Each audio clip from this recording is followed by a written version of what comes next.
Asim, what are you doing here? Dad is searching you inside the house and worried about you. Asim, I had strictly instructed you not to leave the house without my permission. As the village was surrounded by dense forest and there is potential danger outside.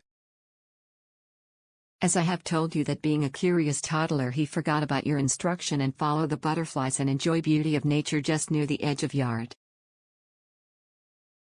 David, you are not worried about Asim. Asim took a few small steps outside the yard and Liam, sensing his brother's curiosity, looked up and realizing that Asim was about to breach the rule. He rushed towards him, calling out, Asim, stop, we are not supposed to go outside without permission. Mom, I took Asim's hand and led him back into house.